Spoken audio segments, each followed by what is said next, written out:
I'm Dean Stott. And I'm Alana Stott. And you're listening to Behind the Scene podcast. In this special season 2 in collaboration with 511, we're going to go back and interview those who are in front of the camera and behind the camera from Toughest Forces on Earth.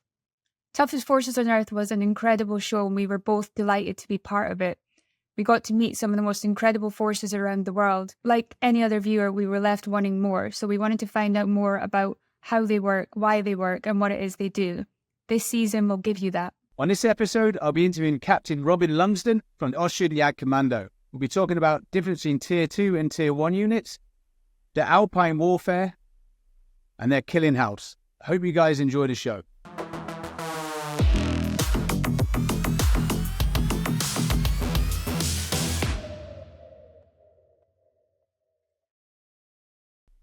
Robin, it's an absolute pleasure to see you again, and thank you for joining me today on today's podcast. Thanks for having me. It's a privilege. It's an honor. Really happy about it. The sort of aim of this podcast really is to people have now seen the show Toughest Forces on Earth, and as you have seen, it's a great episode with the Austrians, and the Austrians should be proud of what you guys did and what you've shown. But for me, I just want to dive in a bit more about you guys and know a bit more about your history, your selection processes as well, and obviously yourself, you are the main go-to, the main point of contact on the show between myself, Cameron and Ryan, because rightfully so, because you're a Tier 1 unit, the rest of the guys had to remain anonymous, and obviously you left the military, so that's why your face could be exposed compared to others.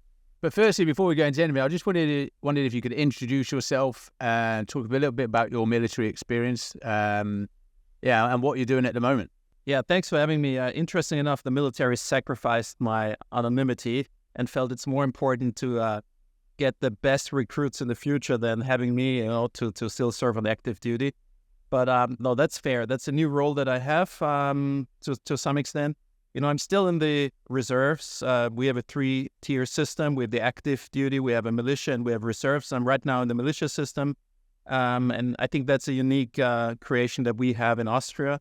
So, I do still have a fair share of exercises, and I wouldn't miss those, but I'm slowly anticipating my fading out as a physical operator more and more so. And actually I'm fine with that. Having said so, I spent a fair share. So, actually, started out, if you want me to go into what I did prior to joining the military, that explains me joining the military a bit. Yeah, please explain what your motivations were for joining the military, the time leading up, and then also post-military, what lessons you learned from your military, what experiences you took that you've now taken on into your next life. That'd be really interesting. So I hugely benefited from my time in the military, and actually, to some extent, my family, my mother's side, she's Austrian, stems from an old officer's family. A whole heap of my family members died in World War II. And my mother never got to meet her father, but still that tradition kept on in the family. But as I was a professional athlete and, I played in your home country in Wimbledon when I was a teenager, earned a fair share of money, decided at some point of time that's not what I ultimately want to do. And for some reason, patriotic duty started to increase within myself. And so I quit my career and volunteered for the military. And after the basic training, I, at that time, was able to volunteer for the Special Forces, did another basic training with them, and then was able to start our selection process. Spent a couple of years in active duty, then had the privilege of joining another program where you can study at university, but you still, every week at the military base, you spend all summers, and you're being deployed when you can. So it's a combination of being able to study and being a soldier. And every once in a while interrupted that, was on active duty again, and then slowly after time faded out from active duty, and heavily benefited from my time in the military. It really shaped me in every venture I did after that. I started as an athlete, transitioned to the military, and then was fortunate to have a career as an attorney, heavily subsidized the U.S. education system, went to law school in Berkeley, business school at Stanford. And I truly believe that the letters of recommendation of my commanding officer of the Austrian Special Forces, as you said, Tier 1 unit, helped me to get into those universities as well. Amazing, amazing. Yeah, so you gave up a career as a professional athlete to join the military. It's probably the first time I've ever heard that. And what are the sort of timelines? So if I was a young 18-year-old boy in Vienna and I want to be a Jagdkommando, what is the process? What is that pipeline from going to my recruitment officer to actually the selection process and then being in a unit? So if you're right now where to volunteer, the system changed from my time. But if you're right now, I think it's a very smart Tier 1 system that they do. You join, you go to the recruiting officer. We have those US-type offices right now in Austria as well. You have to undergo a basic infantry training first. And then you ask and say, you raise your hand, hey, I want to join the Special Forces. You have to go undergo some physical tests. And then there is a basic, I wouldn't say it's a real selection tracing, but I would say it's a physical selection and mental basic selection process of 3 weeks. Fairly short, but you test, okay, is this material that we want to take into something we call the green phase? So, we have a green phase, we have the Siri, and then we have the black phase. But ultimately, I would deem it right now, having been part of those selection processes in the past, that the green phase, roughly 8 weeks, is the extended prime basic selection. And when I say green phase in Austria, this means white, winter, snow, mountain, cold, shitty. That's when we test that basic training. But in a nutshell, then, I would argue that in our system, after 1.5 years, you kind of an operator. That's when you reached your first operational eligibility. And then fully operational, you would be in our system right now after 3 years. Oh, wow. 3 years. Yeah, that makes sense. Yeah, because I know, like, for the UK, when I was in Tier 1 Special Forces, the majority, we can't go from a civilian straight in. We have to join, served a minimum of 3 years. And majority of our guys come from the Tier 2 community, whether that's the Royal Marine Commandos, the Army Commandos, or the airborne units. So you guys can actually, from a civilian, over a period of time, then go straight in as Tier 1. That's impressive. Yes. So, and I think it makes sense. We played a little bit around with the other system in the past too, but we figured out, at least for our Austrian population, that it makes sense that we get an early grip on those young guys, and they work with our sergeant majors to test and get a lot of skills that they will ultimately need in the selection process and then in their respective phases thereafter. So that's the current system that we use. But certainly there's a fair amount of participants in the selection process stem from other units in Austria, and it's not the most stupid thing to do and be a perfect infantry guy before you join us. It adds to some advantages and avoidable mistakes in the process. And what are you guys looking for in Tier 1 operators? Why do guys pass and why do guys fail? What is that make and break?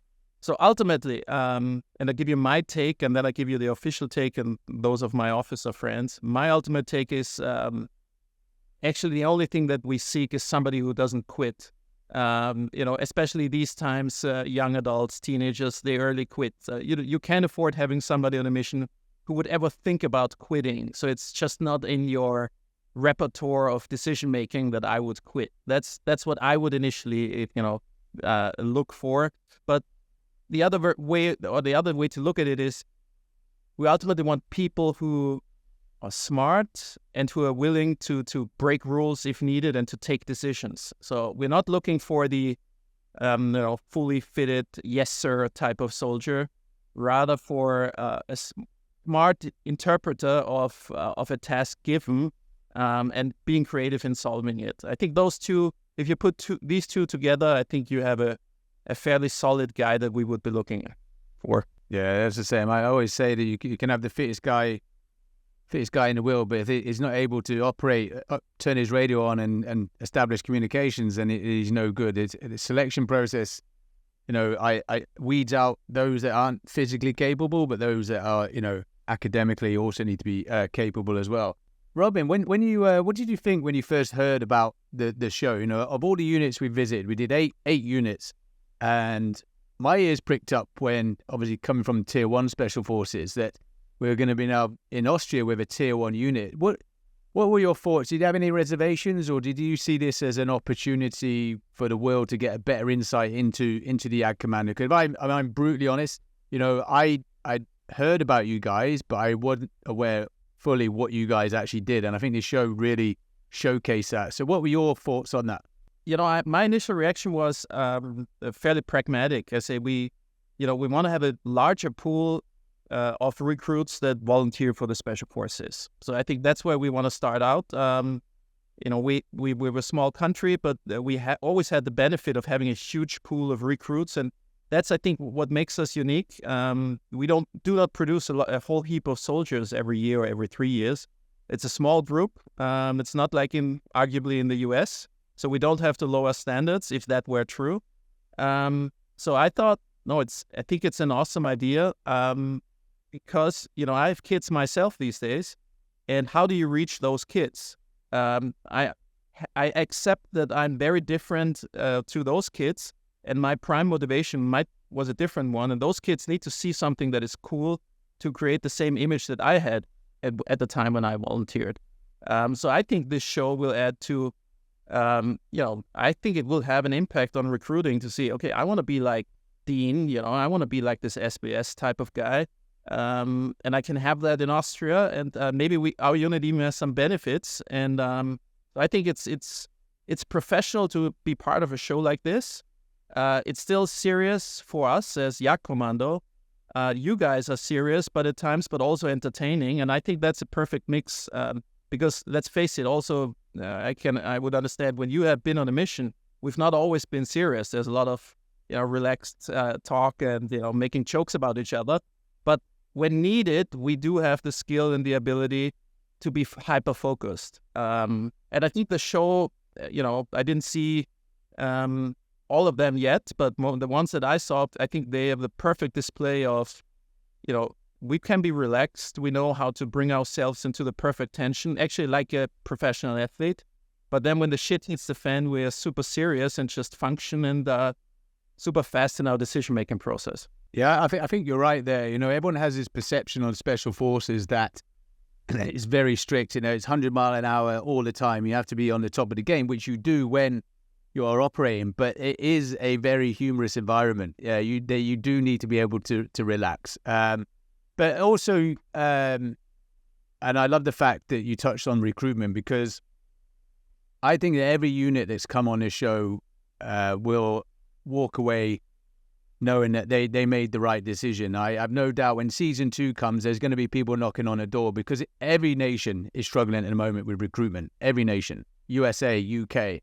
And so this is the perfect platform for it. So I think the Jagdkommando made the exactly right decision going forward. And it was a perfect platform to really showcase, and even to showcase to me as well. I knew about you guys, but I wasn't really aware, what you guys are doing, especially when it came to the Alpine warfare and the counterterrorism. You guys are you're up there, you're at the top of your game. And so, what are the biggest threats to you as Austria as a nation, and how do the Jagdkommando counter that threat? So I would argue right now it would be, counterterrorism, and I think we tackle that within our training. We do have then a higher focus on counterterrorism abilities within each respective task unit. But having said so, as you understand, we are the Special Forces Tier 1 unit in Austria, and we tackle actually all required direct action, military assistance. We do all the same stuff that you guys arguably, and for the qualifiers for Tier 1. But I would say these days it's getting ready for counterterrorism, and right now there's a lot of assistance that we provide for our foreign offices in the various current conflicts, and that's today's business. But I think you can appreciate it's that the rough side about being Tier 1 is that you have to work on all the various skills permanently. And I really appreciate from my unit, my commanding officer, and the military ministry that they dedicated a huge amount of time for the production of our episode. And it were weeks that we did. And that actually all my peers on active duty right now, they sacrificed a lot of weeks of actually needed training to keep up with maintaining all their licensees. But I think it's worth it. I think recruiting is important. And certainly we sacrificed a lot for making this Netflix show happen, because the folks on TV, they only see the cool stuff. They see you guys, but having all my pals and us ready and transferring them to the Alpine area, that's a logistical miracle. Yeah, definitely. And then on the show, we got split into two groups. Obviously, coming from Tier 1, I'd done the Killing House before and the hostage rescues. And so I was paired up with you guys to do the Killing House, which for me was amazing. I think actually chose probably the 4 or 5 tallest guys in Austria. I think they're all averaging 6'2", and I slotted somewhere in the middle, which was quite funny. But actually, the TTPs that you guys were doing, it was something I was I was familiar with. And so it was very easy to slot in. So my sort of question is, do you guys get opportunity to cross-train with other Tier 1 units? Because it was evident from me that you guys, had obviously worked with the UK Special Forces and the US Special Forces at Tier 1. I could see that. Yes, there's a lot of collaboration going on these days. At my time, we did more with the Deltas and the SEALs, but now I think that's also smart. We do a lot with the Europeans, with you guys from the SAS. Right now, actually, some of the guys that you met are with the SAS and SBS doing Killing House stuff. And I loved when you were there, because it was, we could tell that you've got a lot of experience in killing houses and in live action. So, maybe one of the other friend and a comrade of mine was, hey, how are we going to cope with this guy when he's coming there? We might have a very different system. But I don't know if you felt it, but I think, if another couple of days or a weekend, that would have been very smooth going with you on missions. Yeah, no, and that's the thing. It's just that muscle memory. I know. I think one of your guys did pick up that. Yeah, it was good to just be a little bit quicker, but I'll put the fact that I'm 47 years old and I shouldn't really be kicking indoors. But no, I was very impressed with them. I think, and you guys, you tested me as well. You threw in some little surprises, ended up wrestling someone, dislocating my thumb. So yeah, it was good. But obviously we understand about the counterterrorism and we'll go into some of the Alpine stuff that we did on the show. But you guys, I know you can't talk about specific missions, but in the public domain, where do you guys normally, or where have you guys operated in the last 15, 20 years outside of Austria? Yeah, I mean, as you said, that's one of the part. I'm heavily restricted, but what's out there in the public domain, and it's certainly true. We've been in Afghanistan, we've been in Africa and a couple of countries in the past. We've also been to Bosnia. Former Yugoslavia was actually at the time one of the peaks. But in recent mission, right now a lot of the folks are actually doing the assistance for our foreign embassies. There are 2 major conflicts going on, so there's a lot of activity right now. But as Austria, a small country, we're a very small number, and that's why they heavily restrict us in talking about it. And that's as far as they allow me to go, funny enough. Yeah, no, we're very much the same in the UK. We can't talk about names of operations, ongoing names of guys, etc., TTPs. But there's other areas. And as you said, if it's on Google, it's good to go. So that's a good part about being from a small country. We're not that much out exposed as the Brits or the Americans, but we're free to join and don't get the repercussions, at least on the media side, from contributing. Yeah, true. Yeah. And you touch on you're a small country, and you have some famous people that have come out of Austria. Probably the most famous, which Ryan and Cameron picked up on because it just kept doing his quotes, was Arnold Schwarzenegger. And if I'm right in thinking, I think you have a connection with him yourself, don't you? Yes, as one of my after military careers as I'm an attorney, in the US and in Europe as well. And I was privileged to do business for the Schwarzenegger family with respect to certain investments they did in Europe. And he's certainly, we call him here also the governor because he was governor of California. I mean, imagine that career. We're trying to live up to it. I like to think, I played at Wimbledon as an athlete, had a military career, then was successful as an entrepreneur and do other stuff now. But Arnold, look at him. He was superstar, bodybuilder, actor, superstar, governor of California, and and it keeps on going. So he's certainly one of our idols. Yeah, I would say other than the Jagdkommando, he's probably one of your biggest ambassadors for Austria, without a doubt. And the first exercise we did on this show, we did the tactical climb. And for me, I've worked a lot with the mountain leaders. We have the mountain leaders in the Royal Marines. But your guys, your lead climbers were they were amazing. What does it take? What sort of courses do those guys have to do to become a tactical climbing leader? Do they have to? Is it arduous courses for a long period of time, or do they just integrate that into their training? So it's both. Half of Austria is actually an alpine area, or you can say half of Austria is a ski resort. So we are actually genetically, that might be a tough one. But let's put it this way: from an educational system, when you're in school in Austria, you already start going mandatorily on skiing trips with the school. So usually everyone can ski really fairly well, and the mountaineering comes somewhat attached with that Austrian culture. And having said that, so when people start, usually the alpine, everybody has already a foot in this alpine mountaineering area from his civilian life prior to joining the military, and then they build a little bit on top of it. Every once in a while, there's somebody who has not been exposed to snow for some reason, and they heavily struggle in that process because we start at a fairly high level, and I think we can only do that here in Austria in the alpine areas. Having said that, the training, you start with, and I would assume it's fairly the same for you guys. We always have blocks of training, 4, 5, or 6 week alpine area. You have a summer alpine course, you have a winter alpine course, and then you slowly build the respective trainings. We certainly have specialized teams in mountaineering, and those guys just spend, whole heap of weeks. I didn't go through that because actually the idea that we are building right now, and I think that's a transition that's taking place in the Tier 1 world, is we're trying to get away a little bit from that super specific, highly skilled guy in mountaineering, for example, or in amphibious, or in air, in parachute. We don't need somebody anymore who can land his parachute on a small piece of paper on the tower. We'd rather be able to, at all times, get 30 people on a tennis court with his parachute.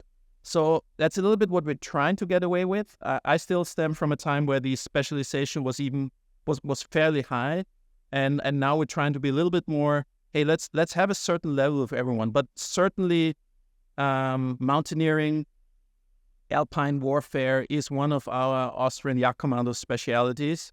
And we have all our pals from other units come to Austria, practice with us. I did a lot with deltas in the mountaineering areas back in the day. And at that time, we took them on mountain training, and they took us, where we say they do the transportation for us. I don't know how you guys, Americans have planes, and we do the heavy lifting, right? Yeah, they have all the assets, yeah.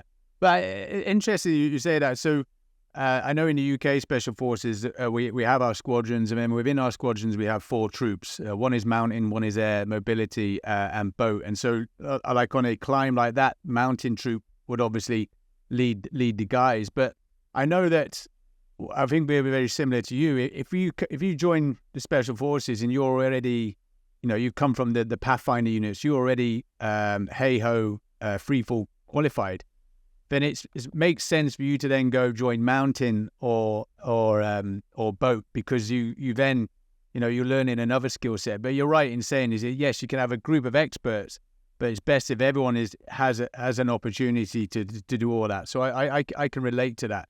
But on the tactical climb was great for me. It was the first time I think I referenced it on the show. It's the first time I didn't hear Cameron and Ryan talking. So obviously it got them quite nervous. Their knees were trembling. And I think the lead climber. So just so that for the viewers, so the lead climber, when he's going up, he's establishing lines. He's establishing hook-on points, isn't he, for the rest of the climbers? Yes. And those guys are usually the highly specialized ones. I didn't go through that. I didn't fancy the sport climbing to this hardcore extent, because I believe the training is so extensive for those lead climbers. And again, as I said, I think we don't need to get a group of perfectly trained climbers to a place. We need to get fully operational guys with lots of equipment somewhere. So actually the focus these days is a lot on planning in alpine regions. How do you really, with the management of the resources that we have, somebody from place A to place B, in a hostile alpine area, hostile not just from the side of the enemy, but hostile in terms of temperature, site. And I think when Brian decided not to talk too much, the weather was fairly hostile, if both of us remember correctly. Yeah. He kept quiet when it was cold. Yeah, that makes sense. Yeah. And the reason for those sort of climbs, because listeners will be like, well, why do you guys need to climb like that? Just for the listeners' perspective and the viewers from the show is, when the enemy occupy a position, the special forces, the tier 1 special forces come from grounds and areas that you wouldn't expect. Some of those climbs, you'd look at it and be like, no, there's no way a team's getting up there. And that's why you guys do it. That's why you're training it. So that's the element of surprise on the enemy. Yes, certainly. And I think it was a rough environment, and also was fairly steep. But I think that was still manageable from the perspective of being, operational when you reach the respective position. But as you said it right, it's an element of surprise, and it's just part of the job. Yeah. And I'll probably want to highlight as well, because I think they put time codes on it. I think Cameron went first. He did it in 94 minutes, and then Ryan and I did it in 96 minutes. But just so the listeners are aware that I actually then had to take out all the lines that the first guy put in. So there's my little excuse in that. But one thing that really surprised me, not surprised me, but I'd never had handle of before, was your weapon system, the stair AUG. Is that correctly how I present the stair AUG? And so I remember on the first day when we're firing these on the ranges, just getting familiar with them, is that you don't have a safety catch. No, you don't. Not that you don't have a safety catch. You pull the trigger halfway and it's a single fire. You pull the trigger all the way and then it's automatic. And so, for us with our weapon systems, we literally have a dial for that. So it's single fire or it's actually automatic. So I know on those the first day of the ranges, we were being quite heavy-handed with our fingers and getting automatic. So that was really difficult for me to get my head around. But what an amazing weapon system. And not just that weapon system. What other weapon systems are famous from Austria, just for our listeners? Yeah, I think aside the very famous Steyr AUG, which you see in a lot of Hollywood movies, because it's still, even though it's not it's a fairly old weapon by these means, but it has a futuristic modern design. That's why it's often displayed in movies. But certainly, our the second weaponry system is the Glock, which is also an Austrian company. Those two, Steyr and Glock, I'm fairly proud that those are Austrian products, and it's smart. As a patriot, I'm happy that that it's our standard military rifles are from Austria, and that we're not as stupid as some other countries who produce products and don't buy them for their own forces, or for their own country. But I think, how did you get acquainted with both of them? You don't use the Glock usually, but did you fancy it? Yeah, so when I was in, I had the 6 Sauer, and we had the C8, the Canadian C8 DeMarco. For me, I love the Glock. It's very light. For me, if I'm brutally honest, I like to feel like I've got something in my hands. It was almost like, this is almost like a toy. Knowing that it wasn't a toy. But the Steyr AUG, other than those initial few times down the range, I was very comfortable. I did like the weapon. And actually, you alluded to it as an old weapon. I think it's called the Steyr AUG 77, which means it was 19. That's my birth year, so I don't know whether I'm old now or not. But yeah.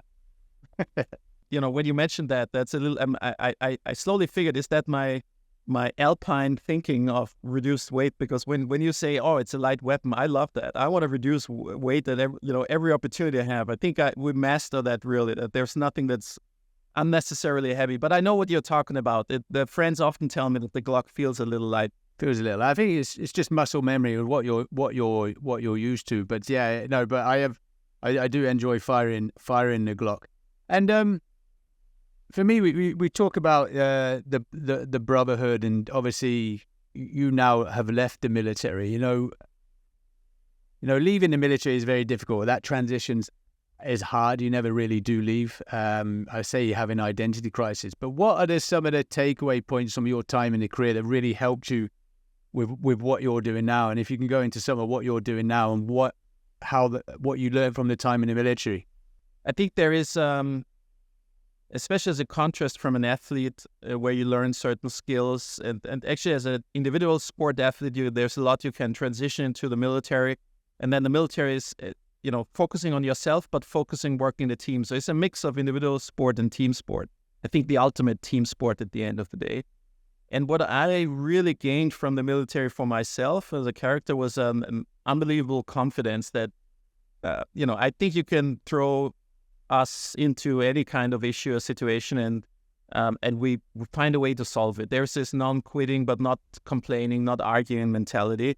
I've experienced that in my career then at university or, wherever it might be that, everyone else felt a lot younger than after my military career. And I felt a little bit more mature and settled. And, I think I got exposed to the military at the right age, and always had unbelievable mentors, sergeant majors and officers that I ultimately wanted to be like those guys, learn all I can from them, but gain their confidence, their being calm when most of the population would not be calm. And I think that's what I'm not sure if that I had it as an athlete, but I certainly built it in the military, that the more tension and more noise and more action is around me, I tend to be more quiet, and actually my brain works better under those circumstances. And I think I can take that, and I took that then, transition then, as an attorney. For example, I sold Porsche to Volkswagen, and you have multiple attorneys sitting on the table, multiple auditors, and then it gets aggressive and all that kind of stuff. I'm just, in the more complex it starts to get, I can build. I mean, I'm not sure if I'm going to fade as older I get and if I lose this ability, but every time I get exposed to the military again and I put on the uniform just for a brief time, all those reflexes come back. But, that's having said, from skills that I learned, I will always benefit from it. And I hope I can, transfer some of that knowledge to my kids. But then again, I also use the military, and I'm happy to talk about it because I want to see young recruits doing so. I used it to get into the best U.S. schools, Berkeley Law School, Stanford Business School.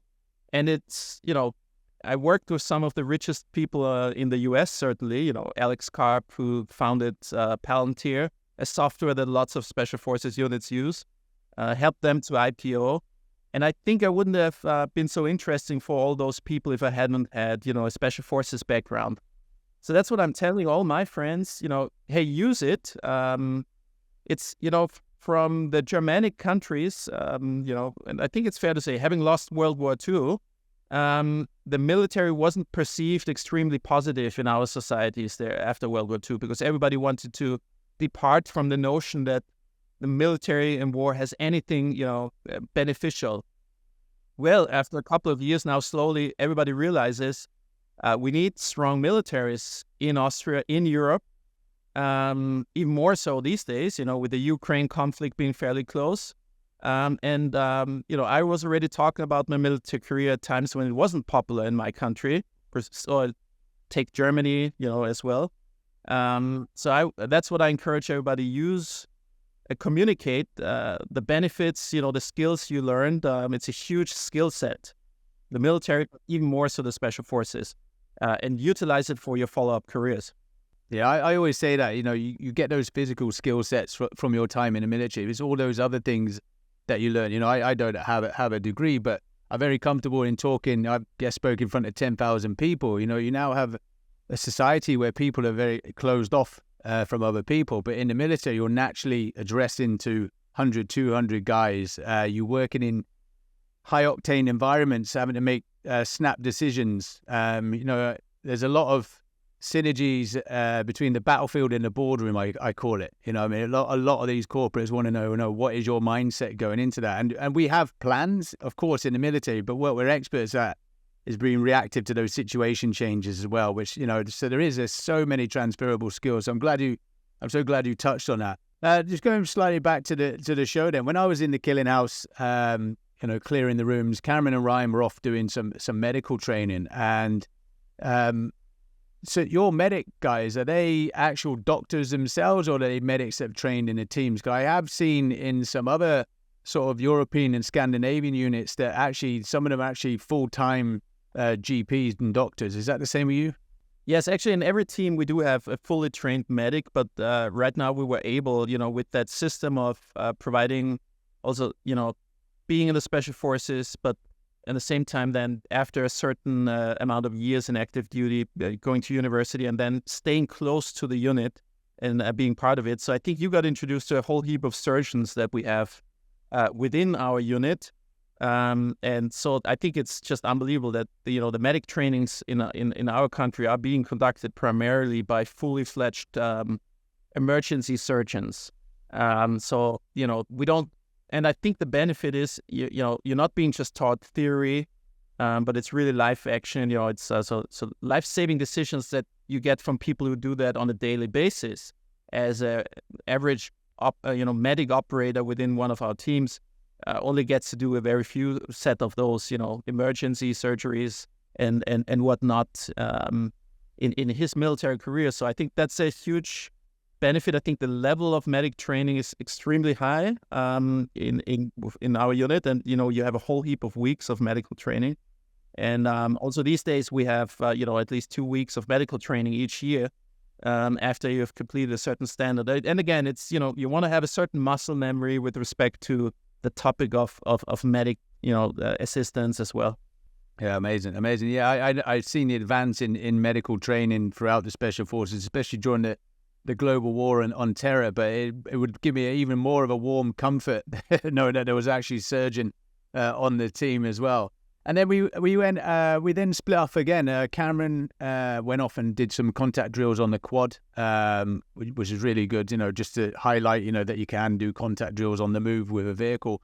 And then Ryan and I were with you, and we did some long range shooting, some sniper shooting. So we thoroughly enjoyed that. Obviously, pressure was on with Ryan because he is a sniper. But it was really good to identify the differences in sniping in maybe hot climates, temperate climates compared to that of the Alpine. But no, we thoroughly enjoyed that. And then into our missions, we did the mission where we attacked the radio tower. I won't lie, it was actually a genuine radio tower on top of a mountain. It looked like something out of The Empire Strikes Back.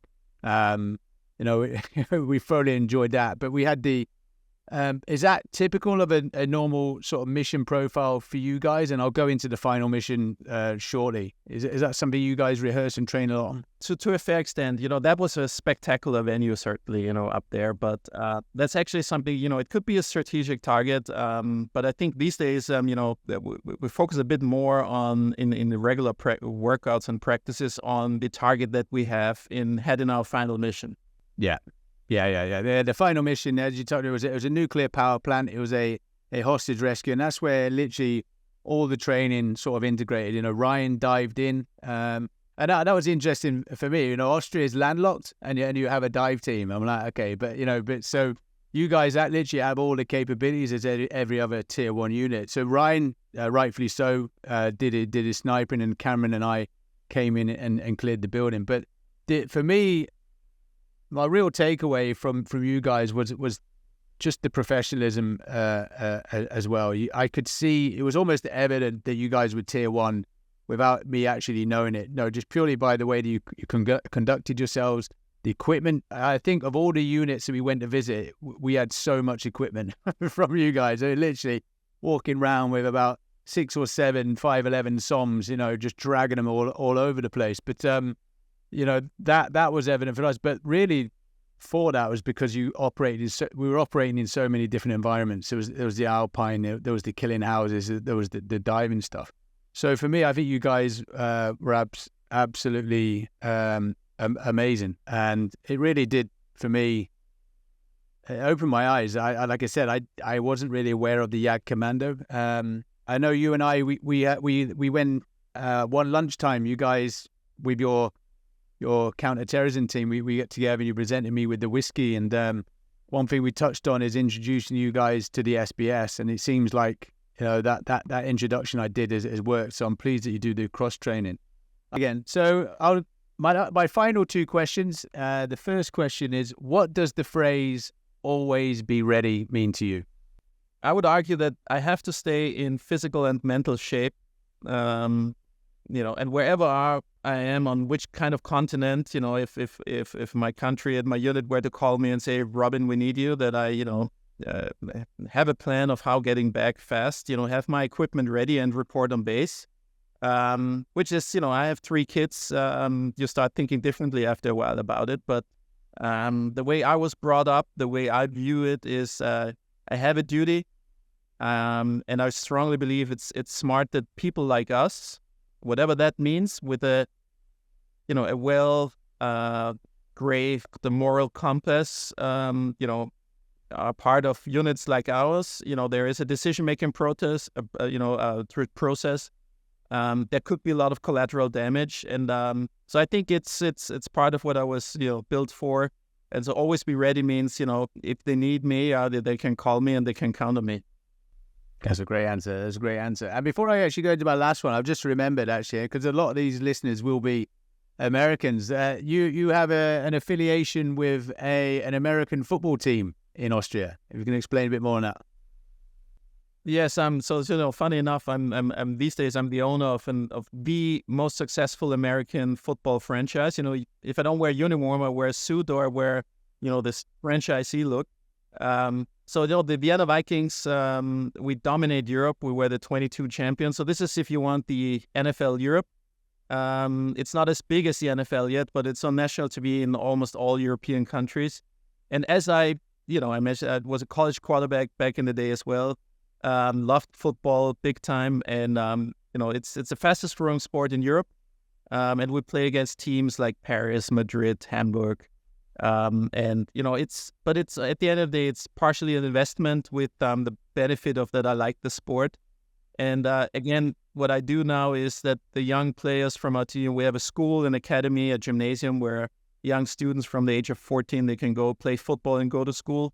And actually, those are the perfect recruits also for the military, because they're used to a hierarchical system at the end of the day, which is flexible enough because, you can tell the American football team also, hey, why don't we play these plays? Why don't we change that? So there's time for being creative and challenging your superiors, but just on the battlefield, like in the military, on the real field, when the quarterback calls the plays in the huddle, that's the only part when you have to shut up, and then it's not a democracy. So it's, a smart way of thinking, being flexible, being able to contribute. So that's also the recruit that we are looking for. And that's a nice bridge from, being the owner of an American football team. And at some point of time, I'm going to sell it for a lot of money, or I'll keep it and just have fun.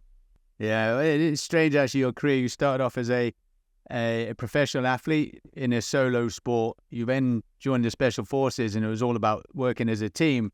And now you own a professional team, athlete team outside. So that's strange how that's worked. And then my final question for you, Jagdkommando aside, so you can't say Jagdkommando, who do you class as the toughest force on earth? That's a good one. To be fairly honest, I would argue it could be, you guys from the SBS and SAS, and then I had that opinion maybe even prior to that, but I love my American friends, and I have a lot of friends that are SEALs and operators, and there are exceptional soldiers there as well. But for some reason, I think the Brits have, maybe from a historical perspective, they do have a little edge there. But one could argue differently. But that would be, if you were to ask me, I would pick you guys. I'll take that answer. It's not a problem. Robin, thank you so much for joining me and just shedding some more light into the Austrian Jagdkommando. Again, I think you guys were amazing. Cameron and Ryan absolutely thoroughly enjoyed our time. And yeah, I walked away from there very impressed, and I was singing your praises to all the SBS and SAS guys. No, really appreciate it, and it was great for us having you. I think all three of you protagonists of that show were actually awesome, and it was great to get along with you guys. And we let you into our inner circle, and the friendships that were built. You can trust that those last, even when you need another of those bottles from our heavy alcohol.